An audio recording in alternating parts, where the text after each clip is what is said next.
Hi guys, it's Allie, and let's see, we're all set up here. I apologize for the hour delay. I'm even wearing my shirt. Can you even see my shirt? I don't know how many of you guys know me, but I have a side gig as a flight instructor. I teach flying. Hey Drew. And I was hanging out there last week, and a couple of the front desk people one was going back to college, one was going on vacation, so they asked if I could fill in at the front desk. So I have been at the front desk at the flight school for, I think, Friday, Saturday, Sunday, Monday, and I'll tell you, I don't miss desk jobs at all, and it was almost painful to watch everybody going to fly the planes, but it was a good experience. I got to meet cool people, and it was really fun. The flight school is super cool. Hey, hey Cindy, hey Carl. Hello, says Carl. Hi guys, I was just saying, I apologize for the hour delay. I've been working at a flight school my flight school for the last 4 days at the front desk. I was showing everyone my shirt. I'm like literally left the flight school and barreled here, and made sure everything was functioning. So I haven't even taken my little flight school shirt off. So again, thanks for coming in an hour late. And what are you guys up to? What's going on? Tell me anything. Let's see. So tonight I'm thinking just kind of doing what we did before. Is I loved how the Q&As came in pretty quick. Lots of good questions. Yeah, so start thinking about what you guys want to know. Do you have turnkey questions? Drew, I had a question for you. What was it? I don't remember. But I did actually bring a notepad this time. So if you guys ask me things that I have references for or whatever, this time I can actually write it down, so maybe I remember to send it to you. So, oh, we have 2 Cindys on. Hi, double Cindys. Yeah, what are you guys up to? What'd you do this weekend? Any big Labor Day plans coming up? Yeah, I'll kind of give people a few minutes to get on here, get some questions rolling. Let's see, I've got the group pulled up over here. What all have we talked about this week? Andre,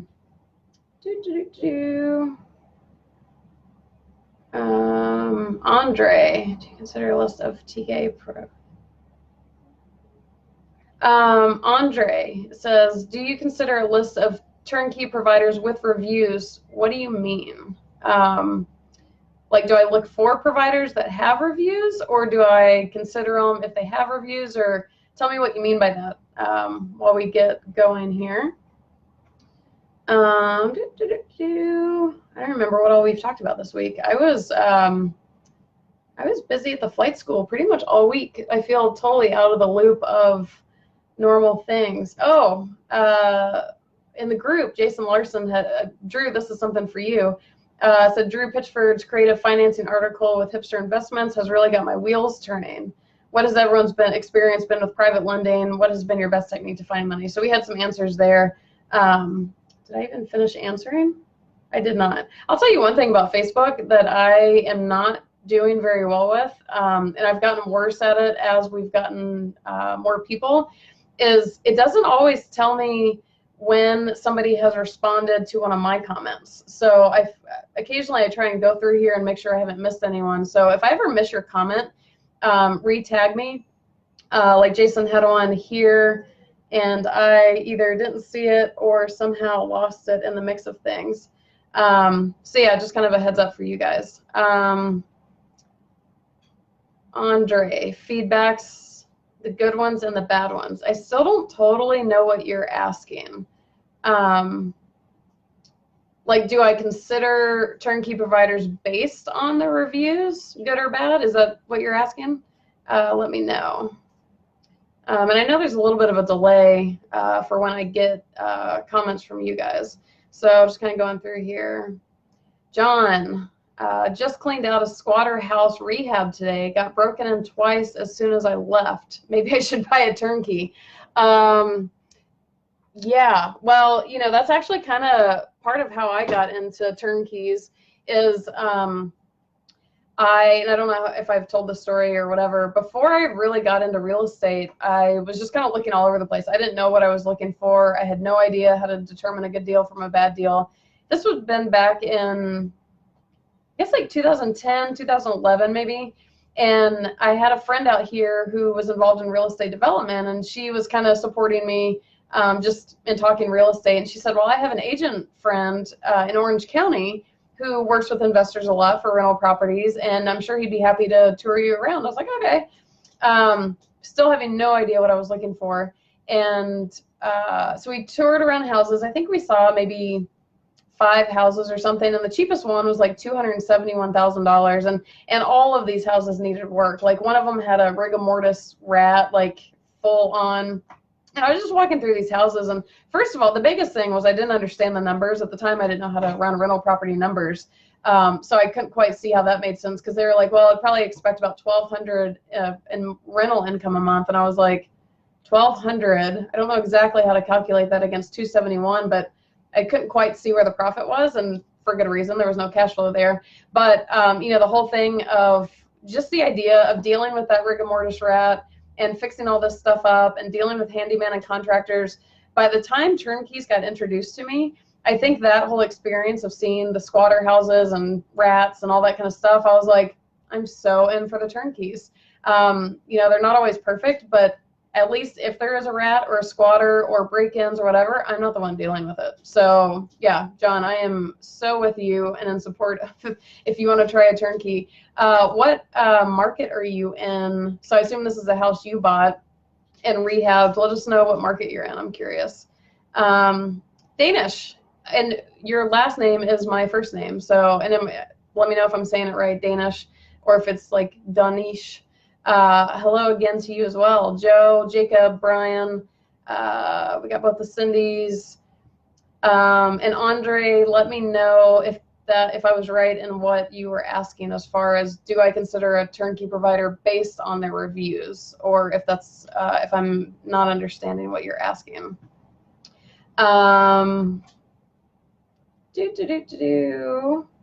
So, Drew, I had mentioned Jason's post for you because it said it got his wheels turning, which I was super excited to hear about. That's why I was kind of wondering if, A, your article got people's wheels turning, or B, it motivated them to pursue creative financing. So if you have got any more feedback, and I think it's now been a week since you posted on your private page. So if you got any more feedback, that'd be awesome. Okay, here we go. Andre. We have a large list of providers out there. It'd be nice to have a feedback on them from people that currently use their services or used before to separate the good from the bad. Thank you for your time. You're very welcome. I'm actually kind of enjoying doing this. Who knows what could happen from here. I live in Orange County, California, looking to buy my first one. Orange County, I'm up in LA and Venice, so we're not too far apart. So here's the thing on turnkey reviews. In my experience so far, if you find any reviews online of turnkey providers, they're probably bad. And so I started writing for BRRRR in, I think it was 2012 or so. And so I've been at least using BRRRR as a platform, as an example. So over the years, I've worked with hundreds of turnkey buyers at this point, hundreds. And yet, all of the reviews, if you see anyone say anything, well, there's a couple of exceptions. People talk good about Memphis Invest, but for the most part, you're going to find bad reviews before you find good reviews. And a lot of people say, well, why is that, or what's going on? Here's what I see happening is when people, so like let's take BRRRR as an example. And if anyone's on here who has no idea what BRRRR is, it's a huge real estate investing website. It covers all strategies, flipping, rental properties, landlords, turnkeys. So I was a writer for BRRRR for a handful of years, and I'm still pretty active on it in the forums. And so in BRRRR, knowing the hundreds of buyers, just on the people who worked through me, the hundreds of buyers who bought turnkeys, those people, most of them found me on BRRRR. And my experience with BRRRR is that you go on BRRRR when you really don't know what you're doing just quite yet. You're kind of scouting things out. You're trying to find more information, trying to learn about different strategies and whatever. And then even if you start like flipping or whatever, you may go back to BiggerPockets even once you get started to help learn more, help gain more resources, especially if you're wholesaling. I see a lot of wholesaling questions about getting lists and all that kind of stuff. And the thing with turnkeys is I feel like what happens, and don't quote me on this because it's not official anywhere, is everyone I know who found me on BiggerPockets or somehow knew about BiggerPockets, they come up, they go through the buying process for a turnkey, they buy the turnkey, and they are never to be seen on BiggerPockets again. And my theory for why this is because once you buy a turnkey one time, you know how to do it. Like, it's the same process every single time. It's really just that first time that you just don't know what you don't know. So you don't know exactly what's going on or what should happen next, what's your due diligence items, what should be happening, what shouldn't be happening, whatever. But once you go through it one time, you know how to do it. So my theory on why the people who buy the turnkeys disappear and therefore don't leave any reviews is now they don't need something like BiggerPockets anymore. So they found turnkeys, they went through the process, they learned what they needed to do, and they can keep doing that over and over. And at that point, it's kind of like whatever they were looking for in real estate is kind of satisfied, unless they're going to come back and start BRRRRing or do something more complicated. But if you think about it, turnkey owners don't really have a reason to linger around once they've learned what they need to learn, gone there for what they need to go for, and been through the buying process once. So with that little ramble said, I feel like that's why there aren't more positive reviews, because like I said, I've worked with hundreds of turnkey buyers, and I've seen one positive review put online, and that's not in comparison with negative reviews. That's just one positive review saying, oh yeah, I had this great experience. But it's, again, they just kind of did that to be nice type of thing. But again, they're just not online anymore. And I know a few years ago, oh, before I go ahead, but people who have bad experiences, and there's only been, I'd say of the hundreds that I've worked with, most of the bad experiences have come from the BRRRR model, which is terrible for me to say because the BRRRR plus turnkey model, it's terrible for me to say because I'll give you updates on our BRRRR plus turnkey trip coming up soon, because there is more risk in that strategy. But as far as the standard turnkeys go, I can only think of about 2 situations in the past, how long have I been doing this, 7 years or so, that have just been like freak of nature bad. Like, there was nothing anyone could have done to prevent it. It just was kind of a it's a rental property, something can happen. But over the years, I've only seen, the only people who really have motivation to come back online, like BiggerPockets or any other platform, is if they have something bad to say. So a lot of people get really turned off about turnkeys because they only see bad reviews. And it's not, seeing only bad reviews is not, based on my experience of the hundreds of people, I keep saying hundreds because it's my sample size, those are just the people who are motivated to say something. All the rest of them, so there's so few people that have had bad experiences, but they say something and it sounds really loud, but there's all these other people that have just not given their positive experiences. And quite often, I mean, all the time, we reach out to people a few months into owning a turnkey and we say, hey, how are things going? Any complications, any challenges? And we get tons of good reports back. So I'm going off on a little bit of a tangent here to get back to your question. The question was, having somewhere to go to get reviews and feedback on turnkey providers. So a few years ago, what I was about to say is a couple of people on BiggerPockets actually started, I think it's turnkey-reviews.com, or it's something like turnkeyreviews.com, maybe with a dash or a period or something. And the intention was to gather exactly what you're asking, is have people give feedback on their experience with turnkey providers. Well, it sounded phenomenal in theory, and I was even like, I was stoked because I thought I could learn some more, because I'm always looking for good turnkey providers outside of just who we work with. And I haven't been on that site in a long time, but as far as I know, it never really picked up steam because, again, satisfied turnkey buyers, first of all, they're probably kind of busy in their life anyways, which is why they want a turnkey, and second, they're just not lingering around online anymore. And you know, we kind of try and ask people to give reviews for this exact reason, but there's just not a lot of reviews on turnkey providers out there. And other than my theory on the happy turnkey providers the happy turnkey investors are just not super motivated to write reviews, I think it's also a little bit of a transient kind of thing because turnkey providers are changing hands a lot, other than the big guys like Memphis Invest and those who stick around forever. But yeah, so Andre, I am 100% with you. It would make life much easier to have reviews on everybody. But so far there hasn't really been a place for that to happen for the reasons I said. And also, one thing, when you read a bad review, I can tell you, and this is not, I don't say this in any way to be in defense of turnkeys or to defend against these people's experiences. And in a couple of cases, the experiences have been completely legit. But I can tell you, having been on the seller side, if you will, I'm not officially on the seller side, but I see both sides, unlike a lot of people. And I'm constantly having to deal with the seller psychosis. That is now my new favorite term. Some of the people who have put bad reviews on have been, how could I put this? They did not help their own cases at all. Quite often, a lot of details have been left out on their part. I hesitate to say too much because I don't want, in case anyone watching or listening to this might figure out that I'm talking about them. Oftentimes, the investors are receiving a lot more offers to help than they're taking. So quite often, they're not taking the help when it's offered.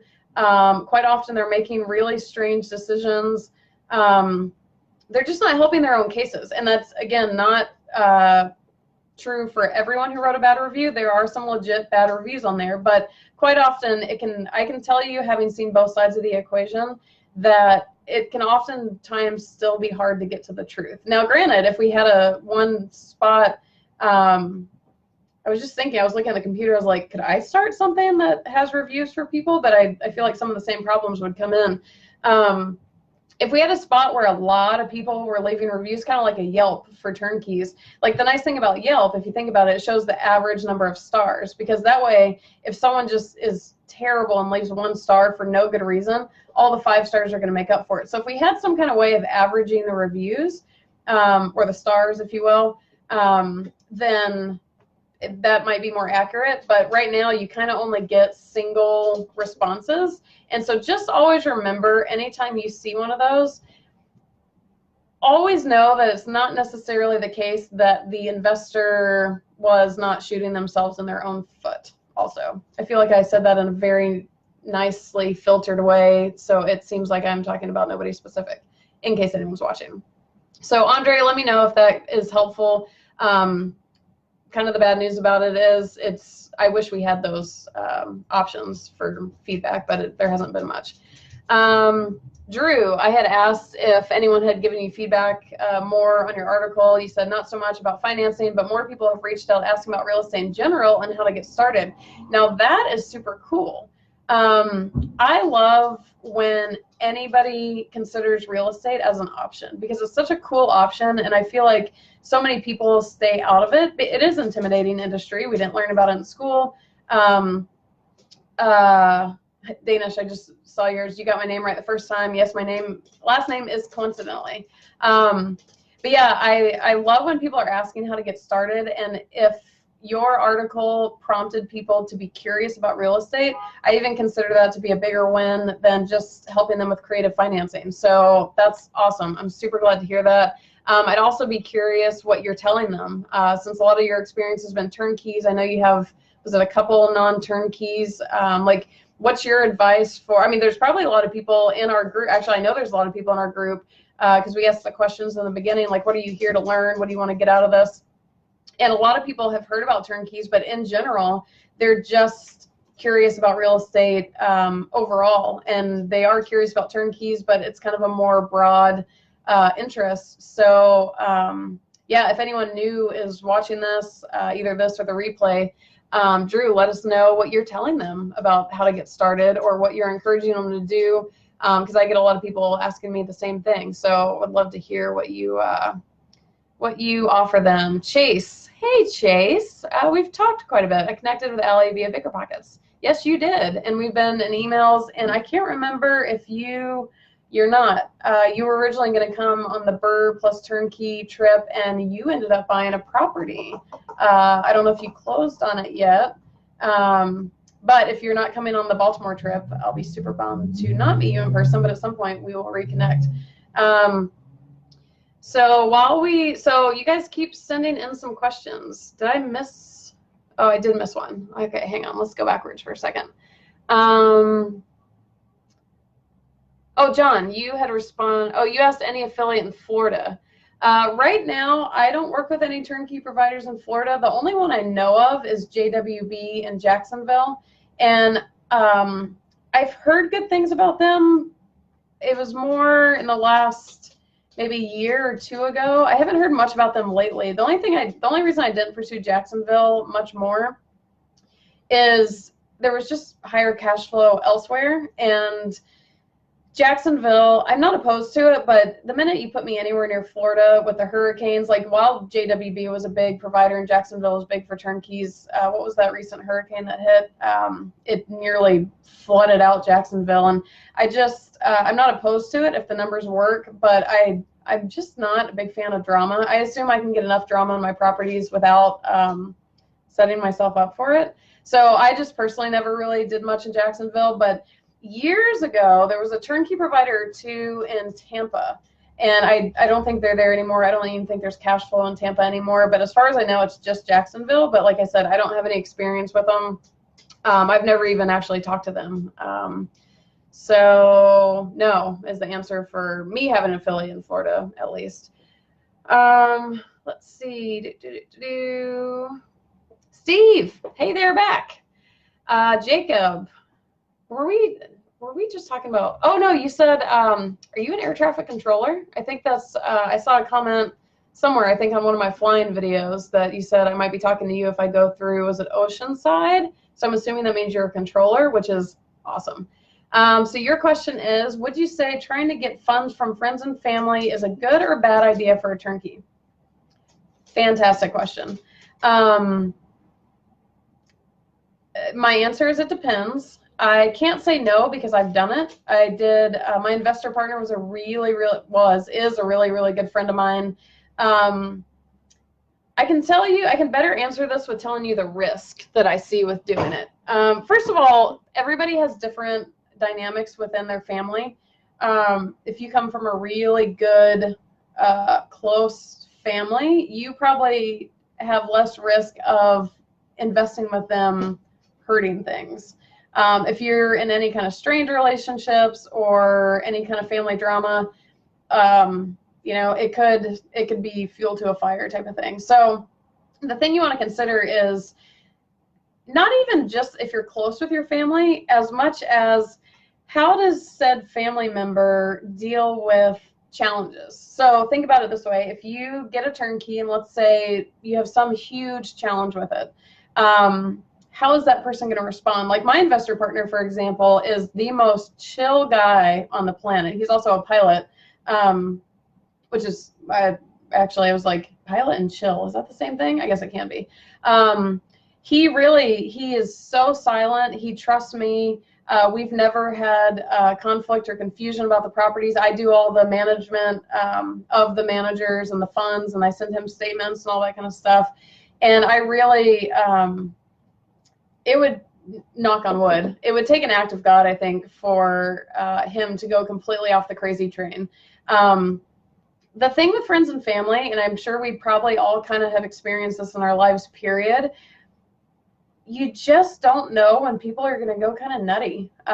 We were talking last time about the turnkey providers hitting their psychosis. It can happen with friends and family too. I mean, I've been through so many chapters of different friends, and it's kind of like almost overnight, the whole dynamic changes. I'm like, wait, what just happened?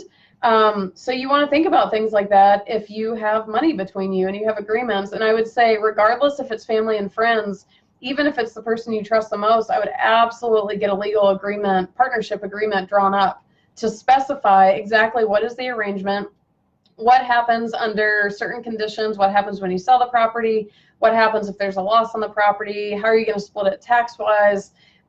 Just spell all of that out with a lawyer, because again, even if it's the most trustworthy person today, you just never know. So the risk is Well, this isn't a risk. Here's one more thing. I actually hate that I have an investor partner in on my properties now, aside from they all doubled and tripled in value, and I have to share that. But I have a pretty, I think I said this on the last live about something, but I have a pretty strong conscience. If something goes wrong, like we just had a really expensive turnover in one of my turnkeys, and the tenants were terrible. It was kind of on me for not being more on top of this. But I'm fine with expenses and whatever. I'm fine at a loss in a month or whatever it's going to be, because I know the value of real estate and how good of an investment it is on the long term. So I personally don't stress about those things, but I do stress about the potential of him stressing. So I will lose sleep over thinking that he might be concerned or worried or regrets his investment, or is this, is he still okay with it? Is it still working out for him? So for me, that's kind of exhausting. And that's one reason I would consider not doing it myself personally. Me and some people have been talking recently about potentially starting a real estate fund. So like where I would buy all the turnkeys and manage the managers and do all this thing. And so it would give people the opportunity to invest in this fund. And when we were talking to an attorney about the logistics of this, you can really do a fund in two ways. You can do a guaranteed rate where you give me the money and I pay you a guaranteed, say 7% or whatever, compounded over some amount of terms. Or the more common thing is to have equity partners. So the equity partners share in the loss and the profit with you. And I was like, ugh, I don't think I can do it, because that's essentially how I'm set up with my investor partner. And if something happened on this property, I would, especially if I was running a fund and multiple people were losing money on this, I would absolutely lose sleep. So that part's not really a risk, but I think it does depend on, don't only do it if you're really confident. And I would also say if the people that you're thinking of investing, partnering with, are pretty savvy on the real estate side, because like my investor partner is also a real estate investor, so he knows when unexpected expenses happen or whatever, that it's normal. This is a thing. I have one of my partners on this duplex, God bless her, one of my partners on this duplex that I bought locally to me, or we bought locally a year ago. We have a vacancy right now. We're trying to fill it with tenants, and she's kind of freaking out over the nickel and dimes, the little details, whereas I'm kind of the big picture person. I'm like, listen, I'm not going to put a tenant in who is not super qualified or that I can't stand or whatever. Like, it's not about the day-to-day dollars for me. It's I look at the bigger picture, and she just doesn't have the investor mindset. So I'd say that's another consideration, is what's the mindset of the person you're partnering with? Do they understand real estate and all the dynamics that come with it? Because that'll make a huge difference if you have any challenges. Or if they don't, if they're super chill and cool being a dead silent partner. Yeah, so just really kind of consider it. It can go wrong very quickly and very fast, or it can go completely right. So yeah, I hope I gave you some things to think about on that one. Drew, we were talking about the article. I always end up correcting their misconceptions. Oh, so we were talking about so people reach out to Drew since his article and are curious about getting into real estate. And I was asking him, what does he tell them? I always end up correcting their misconceptions. They think flipping mostly. That's super common. I get to explain to them the benefits of cash flow. That's awesome. I also get to show them how long-term buy and hold a rental is, in my opinion, the least risky real estate investing avenue. I love that, and I'm 100% there with you. And one thing I like to tell them, because it just like drops their jaw, I'm like, there's 5 different profit streams on a rental property, right? You're actually getting money in 5 different ways. Cash flow, assuming it's cash flowing, appreciation, tax benefits, which a lot of people don't realize, equity pay down, as the tenants are paying down your mortgage principal, you're gaining that equity, that's yours. And it's a hedge against inflation, which is a little bit of an indirect profit stream, but it still is in the end. So that one's always a fun one for me to tell the new folks of how many ways a rental property is actually making money, because I certainly didn't know about that before I got in. Jacob, yes, you are an air traffic controller. We'll talk more. That's awesome. We'll have to come fly into your airspace. David, what percentage of rental income do you allocate to maintenance and CapEx? Good question. Maintenance, I do, when I'm running numbers on a turnkey, and this is specific to turnkeys because maintenance on a non-turnkey would be a totally different story that I would not be able to tell you what I estimate for because I haven't really done that a whole lot. But the two expenses, let me clarify, two expenses that I calculate an estimate for is 7% for vacancy, depending on where I'm buying. Sometimes I'll check in with the seller and I'm like, what do you guys usually see for vacancy? And I usually do 5% for repairs. I would not blame you at all if you go a little bit higher on that.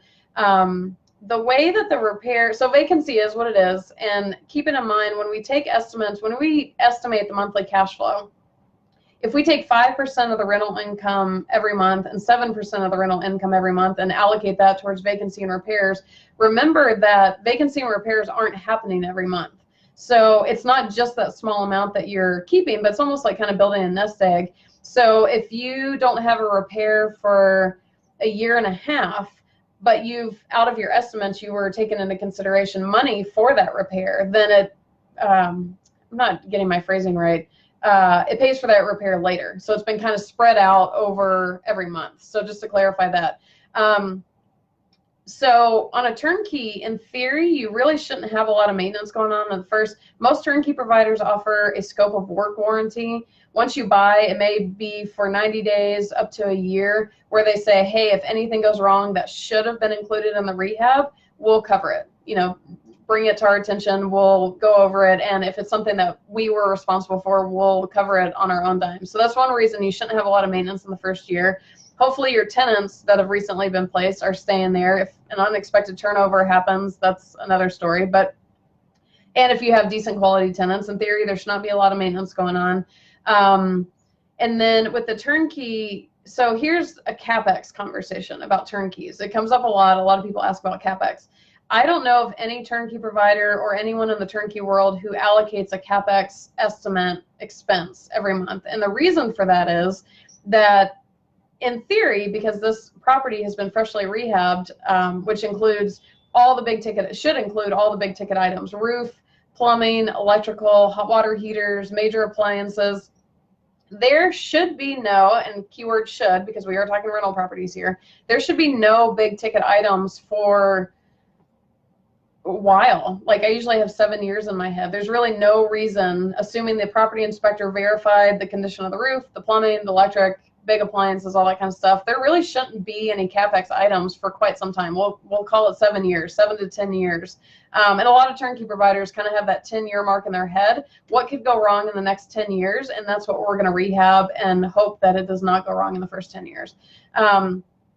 So with the theory being that CapEx isn't going to happen until then, that's why people leave it out of their expenses and cash flow calculations. And a lot of turnkey investors, I don't know why I keep saying, I'm telling you, for anyone tuned on, I was telling everybody, I just worked 4 days at the flight school, filling in at the front desk, and I'm spent. I'm like, oh, I'm not even getting my words right. So CapEx, a lot of turnkey investors have a theory that their plan is to hold the turnkey property until right before the CapEx items start going bad. That is a strategy with turnkeys. My turnkeys, I got such good deals on them. I'm kind of planning to hold them for a lifetime because it won't take me that long to pay them off, and they've just been really good assets. But you can either hold them for a lifetime or sell them whenever you want. But some people have the idea in their head that they will plan to sell before, say, that 7-year mark. And again, we don't always know exactly when everything's going to start going bad, but that's one exit strategy for the turnkey folks. So I think that's why you don't see a lot of CapEx things. So with that said, you're asking what percentage of rental income do you allocate for maintenance and CapEx? I do 5% for maintenance. Again, I wouldn't blame you if you do 7 or 8%, and then that is averaged over time, so it's not a one-time thing. And also keeping along these same lines, the longer you hold the property, the more the maintenance is going to increase. So that's why we start with those estimates in the beginning, when in theory there should be zero. And it's almost like building the nest egg, save up, and you're kind of looking at an average, if you will. I feel like I've kind of talked in circles about that, but I hope you understand. Not you personally, but just everyone listening. If you don't, shoot me a message to be like, what the hell are you saying? Again, I'm kind of tired, and I'm just now figuring that out. And again, CapEx, it's kind of up to you if you want to include it. You're not going to see it really in any turnkey providers, pro formas, or estimates. Maybe some include it. You know, if you up maintenance, repair, maintenance, vacancy, and CapEx all to 10% apiece, you're probably not going to see any cash flow. And that's not to say that you should finagle your numbers just to make sure you see cash flow, but, you know, just consider it. Yeah, so hopefully that helps. Steve, do you personally manage any of your properties? I do, but none of my turnkeys. So my kind of the bookends of my real estate investing career, my very first rental property technically was not intentional. It was the house that I lived in Atlanta before I took a job transfer to California. And my job transfer to California was in the end of 2009, which we all know I wasn't going to be selling a house anytime soon. So I decided to make it a rental property. And that property, I think I started with a property manager briefly, or I hired one to put a tenant in it. Somehow I got a tenant in it. I don't remember, and it was a property manager who found it. But at some point, the property manager didn't work out, or something wasn't. There was a span where there was no property manager. But at that time, the tenant was phenomenal. I mean, she was so amazing and trustworthy. To this day, I wish I could kind of give her a shout out, like, oh, thank you. I had no idea what was coming with bad tenants. She mailed me a check in California all the time. I had a friend in Atlanta, so if she had any repair stuff or issues, he would just pop over for me and fix it. He replaced a washer on the dryer, like the little, like, round washer, for like 47 cents. It was great. So he was fine to help me out. I'd pop him $100 here and there just to kind of keep an eye out. But she was such a good tenant. I was able to just not have a property manager on that property, and technically I managed it myself. Immediately as she was starting to leave, I knew that was not going to be a sustainable thing because I'm 2,200 miles away. So then that property since then has had property managers ever since. So all of my turnkeys have property managers. I was like, is this true? None of them have the original property manager that came with the property. Back when I was buying turnkeys, the property managers were even way less reliable than they are now. There's some now that are a lot more reliable, so I feel like property management turnover is not as common. But yeah, all my turnkeys have it. The only one that I manage myself, as some of you have heard me talk about this before, a year ago, me and some partners went in on a duplex here in Venice, local to me, and I am the landlord.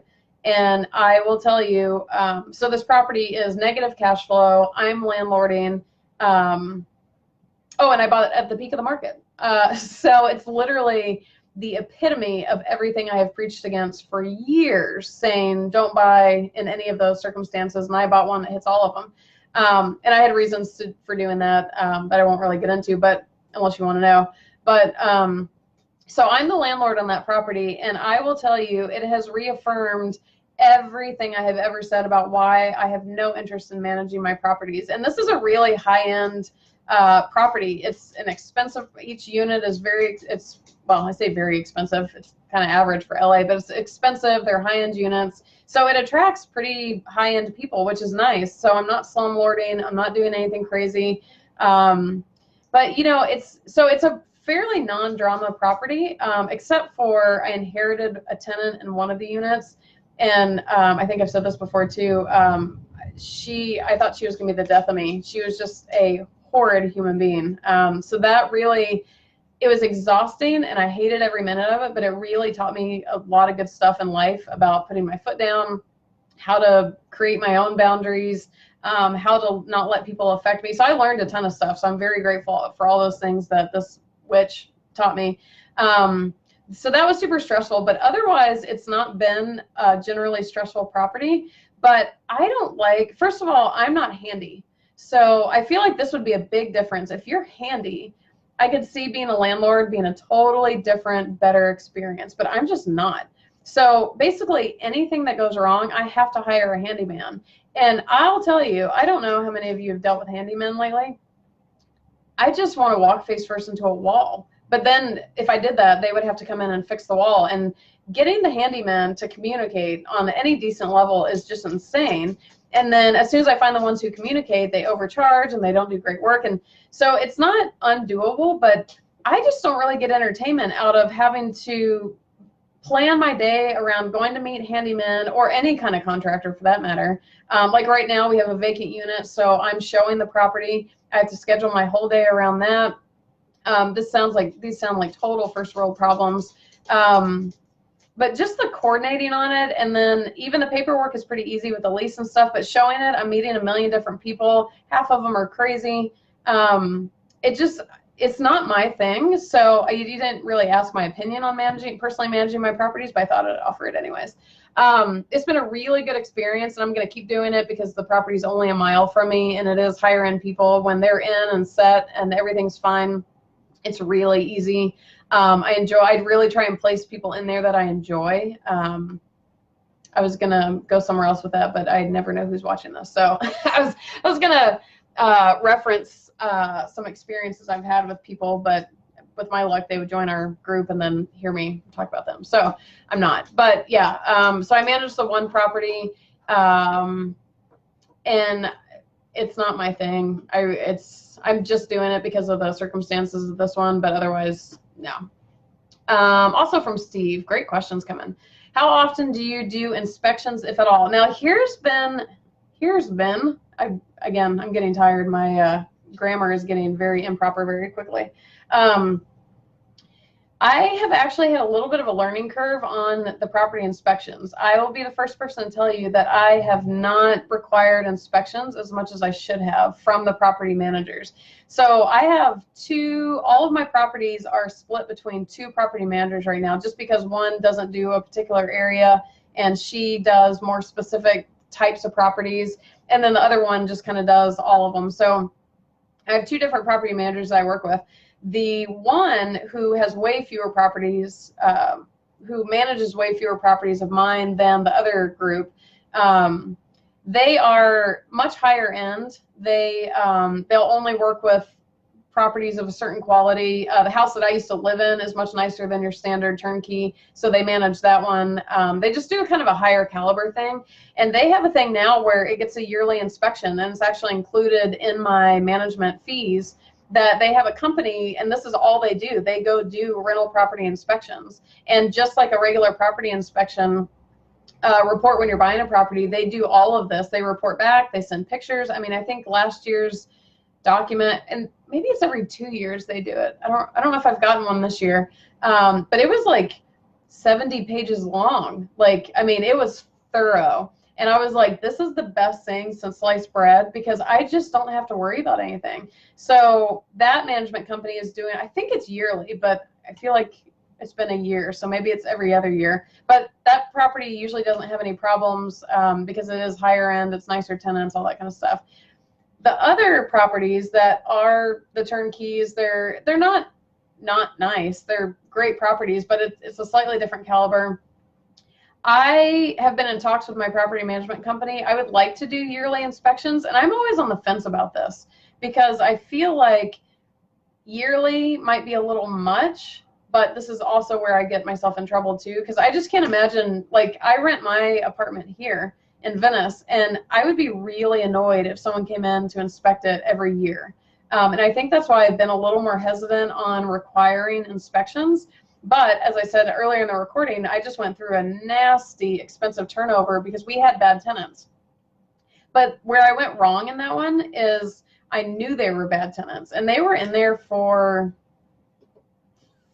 maybe 4 years, 5. They were in there for a while, and I had it in my head. I was like, well, I know they're not good. They're low quality. They're probably trashing the place. I know they're smoking a bunch of weed all the time, and I don't know if they were dealing. I don't think anything big was going on, but they were just not the higher end of classier tenants. But I had it in my head. I was like, well, I know they're not great, but I'll just clean everything up when they leave. Well, what I learned the hard way is the level of damage, and I don't even know if it damages the, I guess it's damage. Like the carpets all had to be ripped out. There was no saving the carpets. The blinds were all destroyed. And they also bounced 30 days ahead of time. So while I got to keep their security deposit, I also lost out on their last month's rent. They gave no notice. So what little money I had in a security deposit anyway, or I mean, it's average amount, but it didn't even pretend to cover all this, because basically that just covered the last month's rent. barely. So that really taught me that inspections need to happen more often. But again, as I'm saying this out loud, I don't know why I've not been very good about requiring inspections. And so I don't know the answer to that, how often you should have inspections, but I think maybe having a conversation, I guess I'm actually talking to myself here, like, what do I want to do for inspections? Maybe my plan will be to have a conversation with my managers. Like a couple of the tenants, or I know of one house that just got tenants last September, October or something. They're coming up for a renewal, or maybe the renewals now. I think it'd be a perfect time to legitimately go do an inspection. Say, hey, you've been in the property for a year now. Actually, I'm gonna make a note to myself. Yes, I think they should have an inspection. There's another property I know of that there's been some repairs over the last couple of years, and so when the repair people go in there, I've gotten feedback on how the house looks. At one point I said, hey, can you have people report back, like, is the house in good shape, is it whatever? And I think it's a thing too where I feel like properties are either going to be in good shape or bad shape. Like, I don't know how many people operate kind of in the middle of, how many tenants would operate in the middle of this. Like the bad ones that I just had the expensive turnover, I should have probably had inspections going, but I also don't know what the remedy is. If they're not taking care of the property, maybe they can be served a pay or quit type of thing. I don't know. I admit that this gets into my weaker, more wussy side of managing things. I can be great at putting my foot down, great at whatever, but then once I get confused, I'm like, I don't know. So it's actually a thing that I'm going to talk to my managers about, of how often do we need to be doing these. And one thing for me is they have a few times promised they would do inspections and then they don't do them. And that's what's been throwing me off too, is that I forget about it forever. And I'm like, wait, didn't I ask them a year ago to do an inspection? And then it just feels like a lot of effort to have to go back. But I 100% need to get on them about that and require it, because they're just not performing on that. So another ramble to a very short question. What's Scott say? Scott, you say about inspections. I've been on both sides of regular inspections. Oh, I am so excited about whatever you're about to say. It has become normal to have someone come in to inspect prior to my lease renewal, but I've had property management for my two houses in the past that were on both ends of the spectrum. One never did it, while the other did it too much. Glad that one didn't seem to piss off the tenants, at least to my knowledge. I like that. I don't even know who most of my tenants are. I love hearing about finding extra pets during scheduled inspections. That's like, oh, I feel like I heard a really interesting something found during an inspection, something along the lines of like extra pets. I don't remember. I feel like I heard a story somewhere. I don't know if it was on another Facebook group or something, but what kind of extra pets? Is it just like an extra cat or an extra dog, or like, so actually here's a question for you, Scott. What happens, and this is kind of plays into one of my confusions, is let's say the inspector goes in and finds it's super dirty, or let's say they find an extra pet. What do you do at that point? Like if it's just extra dirty, I don't know if they legally have, if they can say, you know, offer a pay or quit, or what the legalities are around enforcing someone to keep the property in good shape. But the extra pet, I feel like, would be a little bit more straightforward, because normally you would get a pet non-refundable pet fee, or whatever the case may be, whatever you do for money, but you can get deposits on pets. So if your inspections have shown you extra pets, do you end up or does your management company end up requiring them to pay a pet fee? Or most leases also say how many pets you're allowed to have and what kinds. Have these extra pets gone past that limit? And if so, do you kick the pet out? So I'd love to hear what has happened in your extra pet scenarios. Yeah, and I totally agree about both ends of the spectrum. Some management companies never doing inspections, and some doing them too often. I could almost only wish that I had a property management company that's so on top of things that they're doing them too often, because I feel like that'd be easy to dial back. But I'll tell you, property managers, turnkey providers, whoever, like getting them to do things that they're not already doing, or that they don't really care to be doing. But again, I'm not managing tenants or repairs or toilet floaty balls, so I will put up with it. But yeah, yeah, I'm glad we got to talking about this, because now I realize I need to have a talk with my property management company. So maybe I'm getting more out of this video than you guys are. What other questions do you guys have? Oh, we got a couple. Scott, real quick, I gave them a chance to amend the pet agreement and add the deposit for extra dogs, but for the hamster, I was lenient. That's hilarious. And I guess a hamster, technically, I guess you couldn't really even justify. I mean, I realize they're pets, but like, do they count as far as like, again, you know, if they're in a cage, or I don't know. I wonder what a hamster counts at. I can't imagine that you could charge a fee for them. But the extra dogs, and I guess my question for you would be, you said you gave them a chance to amend the pet agreement. I assume you're talking about the property management company, but does that mean that you, like, did they run it by you of what extra dog was there? Like, did your lease say they're allowed one dog and this was a second dog? Like, did you have any qualms yourself about the extra pet, or did you didn't mind it being there, so I assume they offered to amend the agreement, or did you charge them extra fees? Those would be some of my questions. The hamster, I don't even know where to go with that. It's like an iguana. Like, does that go against the pet rule? I don't know. I would say that a bunny rabbit for me would, because I remember in 4th grade we had a class pet that was a bunny. I think its name was Thumper. And every weekend somebody got to take it home. And I'll tell you, I took it home one weekend in 4th grade, and I was probably graduating college, and I would still randomly find bunny poop, those little round things. It was like you could not clean a house. And okay, maybe that's a little bit of an exaggeration, but I felt like we found bunny rabbit poop for I don't know how long. Speaking of pets, my little pup just bumped into my chair. If you guys want to meet, let's see. This is my little pup. This is Harley. Can you say hi? She is my little baby girl. She is 15, almost 15 and a half, and her eyesight's getting a little wonky, so occasionally she runs into my leg, or as just now, ran into my chair. And she's also wandering around, wondering why the door is closed and we're not out walking. So this is Harley. This is her little BRRRR. She's my little teddy bear. Speaking of pets, yeah, the hamster is hilarious, but yeah, curious about the pet agreement stuff. While I wait to hear back from you, Crystal, we'll jump off to something else here in a second. So Crystal says, I deliver mail and I see properties all day, every day. Does that mean you're a property manager? Unless you say something, but does this mean you're a property manager? Let me know. And I always think to myself how mad the owners are going to be when they see what I see. So I'm assuming you are a property manager. Makes me wonder also why the owners don't check up on their properties. It's obvious which ones are not getting checked up on. I get grossed out.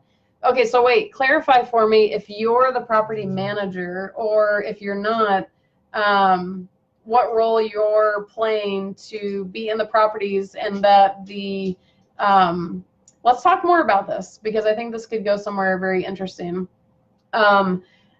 Mainly the part you say about why owners don't check up on their properties.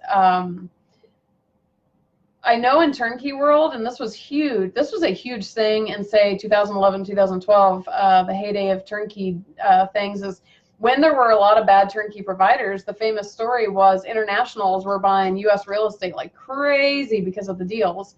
And a lot of international investors were getting screwed by turnkey providers. None of these turnkey providers I know of are still in business, but because they were never checking up on their properties. Like, they were buying properties, sight unseen isn't so much the problem, but they just weren't verifying anything. They were taking these people's words for it. And in nothing in real estate should you take anyone's word for anything, in my opinion.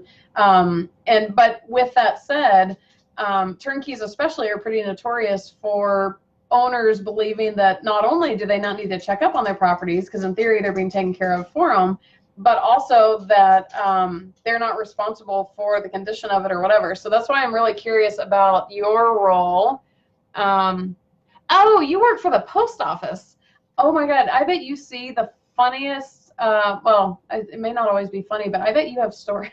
I bet you have stories for days. I can only imagine what you walk into. Okay, so that clarifies for me. So let's go. Oh, I deliver mail. Now now for some reason I was thinking you'd like take the mail in or something. So you see properties all day, every day, and you always think to yourself how mad the owners are going to be when they see what I see. So you know when a property is a rental property and the owners are not checking up on it. Okay, so this is really the difference, or should be the difference, between there are a lot of people, owners, real estate investors who buy rental properties, and they are technically the landlord, and they just don't care for the property. Either they are terrible at landlording, or they don't care, or they don't think there's something to care about. There's actually a building next to me. I'm in nice buildings. These are really well maintained. The owner really cares about everything. They're very fast on maintenance. But there's a building next to me. Keep in mind, I'm in Venice Beach, so buildings get very janky very fast. The building next to me is, let's see, I want to say it's like a 1, 2, 3, 4, 5, 6, 7, 8, 9. It's probably like a 10 to 15 plex. I don't know how many units are in it, maybe 16. And it's just not taken care of. Like, they recently kind of did a rehab renovation, sort of, but you can tell they use really cheap material. The alleyway between my building and theirs, there's a hole in their building that this family of pigeons has just invaded. And so this alleyway is now covered in pigeon poop. And I'm like, my windows are right there. Like, I'm not a germaphobe, I'm not whatever, but pigeon poop is dangerous. Like, I don't want to sniff it. Like, I have fans bringing that air in. But that building next door, the owner owns it, and they have kind of a property manager who just does sort of a job, like puts people in it and not, but they don't take care of the property. So I'm with you. I really don't know. I can't imagine having a property that I'm not paying attention to or making sure is in some decent condition. As far as, so that's, I think, I would imagine that a lot of those properties that you're seeing probably don't have property managers working on them. And it's probably just the owners themselves. Or if you think about like a really old owner, let's say who's in their 80s and they just don't really care anymore. They're not really paying attention. They may not have the capacity to go check up on the properties. They may not have the means to anything. And they just are kind of, it's amazing to me how many people let properties rot, period. Even if it's your own house. Like, there's so many shacks, like somebody owns that. Like, do people not care? So it's a whole question of humanity, in my opinion, Crystal. But as far as the turnkeys go, the turnkeys, hopefully if you're buying a turnkey rental property, you have some level of savviness and you have some desire for your property to be performing. At that point, it's the property manager's job to ensure that those situations that you're seeing are not happening. Now, that brings into question the quality of the property manager. There's plenty of property managers that will just let things go and not take care of a property. I've had it happen before. I had, not on a turnkey, but my house that I had originally lived in that became my first rental property. I think it was 3 years ago, a bad tenant got placed. My property manager had gone kind of bad and I didn't know it. Placed a bad tenant, and the tenant lit a fire with the flue closed and smoked out the entire house. This ended up being a full rehab of the entire house. It was unbelievable. Also reminded me why I buy turnkey, because managing the rehab and all, managing the contractors doing the rehab was terrible. I actually did not know that, so the funny story about that is I had all my turnkeys there, and they all had property managers and whatever, but I had in my head, I was like, I don't always know when my property managers are performing. So the same friend that I talked about earlier who had helped me with a property, I said, hey, if I give you $100, will you drive around and just make sure they're all standing, make sure they're there? I don't know. And I almost told him not to go check on that house in particular, because that's the nicest house I have. It's never had a problem. It never had a bad tenant. It's higher end, never a problem to be spoken for. Before I could tell him not to go to that house, he went to that house first. And I don't remember how he got in the house or whatever. And this was the only reason I found out that the entire place had been smoked out. And it had been like that for, I want to say it was like a month and a half, maybe 2 months. And I mean, it was so bad. I don't know how this guy was living in it. Even the bathtubs upstairs were like coated in like black soot that you couldn't get off. Like, everything was so gross in this house. But I, as the owner, didn't know because my property manager was terrible at the time. So there could be different reasons why it's like that. I would imagine it's owners themselves, but again, there's a whole gamut of reasons why a property would kind of get that gross. But with that said, hopefully you have a good property management company, and they are the ones that are ensuring that your property is not in that situation or condition. So, I bet you see just wild things. And it's honestly kind of frustrating. I have a neighbor next to me who is a hoarder, and I occasionally kind of just glance in the door when the door's open, and I'm like, I don't get it, man. It's so interesting and discouraging sometimes at how the conditions that people are okay living in. And I'm not a complete neat freak, but I like things cleanish and half put away. I can get a little bad about clutter sometimes just because I'm moving fast and I don't have time to pick it up. But truly, I can't explain humanity sometimes, and seeing how people live oftentimes makes me have that exact question. Going back to Scott real quick, we were talking about what happened when the inspection showed extra animals, and you had said you had given them a chance to amend the pet agreement. The renters ran it by me after the fact. Hey, do you mind if we get another dog? Mm-hmm. The property manager gave a testimonial that the house was still in good shape and the extra dogs, so I was okay with it. They were good tenants. I'm kind of with you on that. Like this property that, oh, are we at the hour mark already? The property that I manage here, that I landlord, it's up for rent. One of the units is up for rent right now, and I put pets on a case-by-case basis. And it's always interesting with pets because I'm not opposed to them, but it depends. First of all, with dogs, do they bark? That's my number one thing, is I don't do barking dogs, because I've been the neighbor of barking dogs, and it's horrific, and I don't want my property to be the one on the street with the barking dogs. Cats are always an interesting question, because cat pee can be really just terrible for a property. But when it's a cat, I kind of look at the owner. Like if the owner seems very professional, mature, responsible, clean, all those things, I'm fine with them having a cat. But if it was somebody that I was already kind of leery about and then they had a cat, and I'm a huge cat person, so I have a hard time saying no to cats, but I kind of look at how many cats are we talking about, just I kind of look at the whole picture of it. And with dogs, the only thing I don't like other than barking is a no-go for me.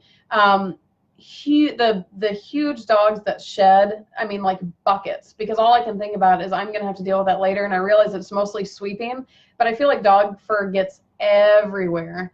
So I really, I'm with you. I would probably have made the same decision if the dog, the tenants didn't ask me about it, but if the tenants are still clean, they pay on time, the dog's not causing any problems, I'm also a big fan, with all that said, of not getting rid of a good tenant unnecessarily. When you have a good tenant, keep the tenant. I mean, don't go past your own boundaries and sacrifice anything for them, but I'm a big fan of good tenants. Okay, so I'm going to start wrapping this up. Let's see what else we got here. Crystal, USPS, I'm a beginner, learning as much as I can about investing. Well, I'm super stoked you're here. I remember, was it last week? I think you asked some really good questions. So keep all your questions coming. And I love that you pointed out what you've seen with the houses, because that's true. And that is a good lesson for the turnkey folks, to make sure that our property managers are keeping tabs on these houses. Because like I just learned with this bad turnover, I should not have let it go that long. I should not have. It ended up costing us. So, I mean, we were about $8,000 in. Almost $9,000 in for this turnover. And it was for nothing other than irresponsible tenants. It was terrible. John, ever thought of getting into self-storage? I absolutely have, because my family actually owns 2 facilities that we inherited from my grandfather when he passed away. They're in New Mexico. So my dad got 50% of the business, and his sister got 50% of the business. I love self-storage because it's, I was about to say it's super passive. It is as an investment. It's a business. It's not an investment. You are running a business, which is, in my mind, a fairly distinct clarification from an investment, but depending on how you do it, really. But you do have to run it as a business. Like I don't do anything with storages. They're not mine. They're my parents'. But their biggest problem is hiring workers for it, because I don't know if it's minimum wage, but it's not high paid, having a full-time manager. They have a hard time finding good employees, and that's something they have to battle with, but that's a business problem. It's not so much an investment. So I definitely haven't, I've looked into self-storages multiple times. One problem now is that everybody has figured out how good of an investment they are.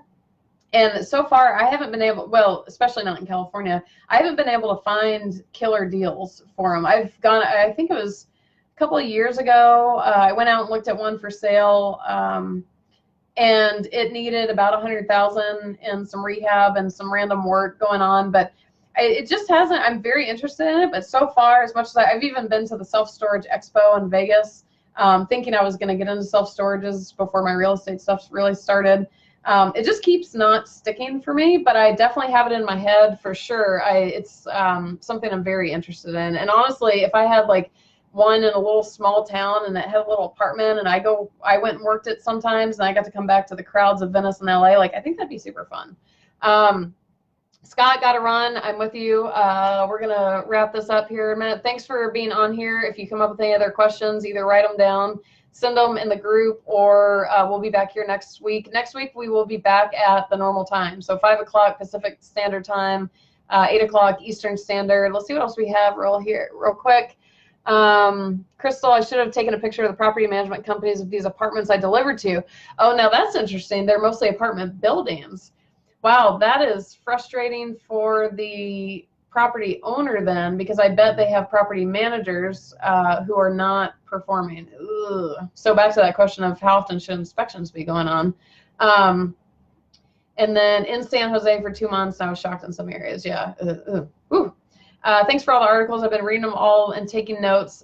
You're very welcome. And again, I meant, oh, something very loud outside my door just happened. I mentioned in the last Turnkey Live, if you guys have any thoughts, I mentioned that I have a whole library of blog articles I've written over the years. At least half of them are about turnkeys. Some of them are just about numbers and cash flow and stuff. I'm happy to share those on the group. Anytime you guys want them, if we ever talk about something that I have an article for, I'm happy to link you to it. And I said last time that the only reason I haven't done that so far is I don't want our Turnkey Rental Properties Facebook group to seem like it's all about me or hipster. I want it to be a very neutral thing. Obviously, I have connections to sell turnkeys. I have connections to make money off turnkeys, but that's not what this group is about for me. So I don't ever want it to seem like I'm trying to just promote what we work with or any of that kind of stuff. So that's the only reason that I haven't offered more articles. But, you know, we're doing weekly tips like Monday, Wednesday, Friday. Also, let me know if those are still working for you. Or if you have certain things that you would like some of those tips to be about, let me know what you guys want to know.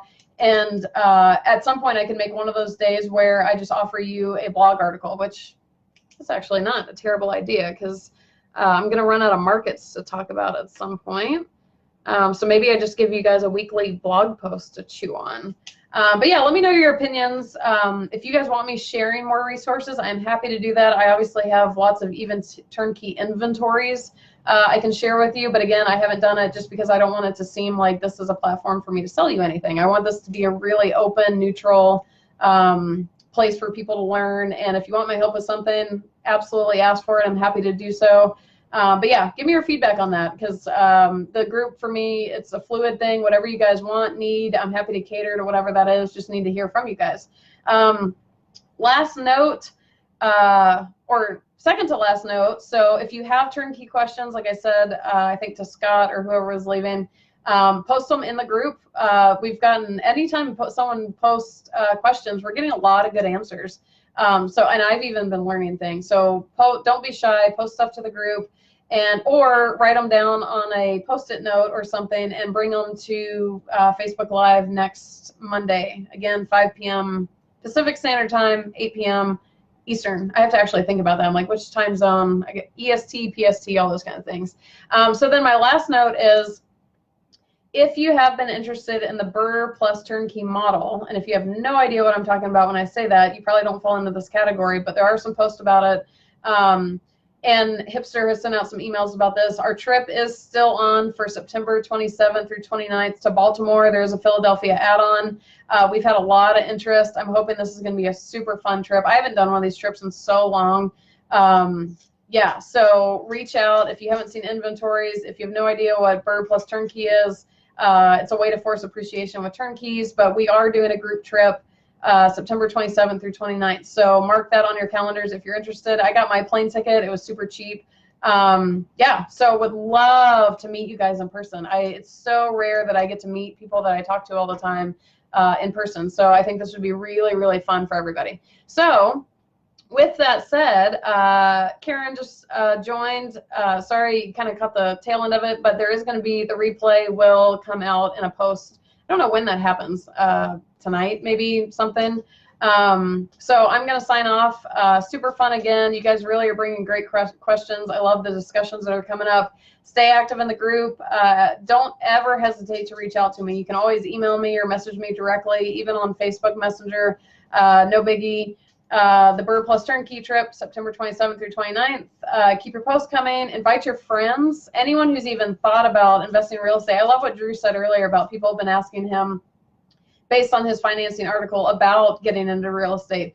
The group is obviously about turnkeys, but turnkeys are so great for new people. It's such a easy, not easy, more gentle entrance into real estate investing. So if you have anyone that's been curious, introduce them to turnkeys. That'd be really cool. We get a lot of beginners, find out what everyone's questions are, and you know, if someone gets a chance to invest that may not have invested otherwise, that's awesome. Happy to hold some hands doing that, whatever. So invite your friends. Thank you everyone for who joined. You'll get the replay soon, and we will be back here next Monday at 5 p.m. Pacific Standard Time, 8 p.m. Eastern Standard Time. I don't know why I can't get that easier. So talk to you guys next week.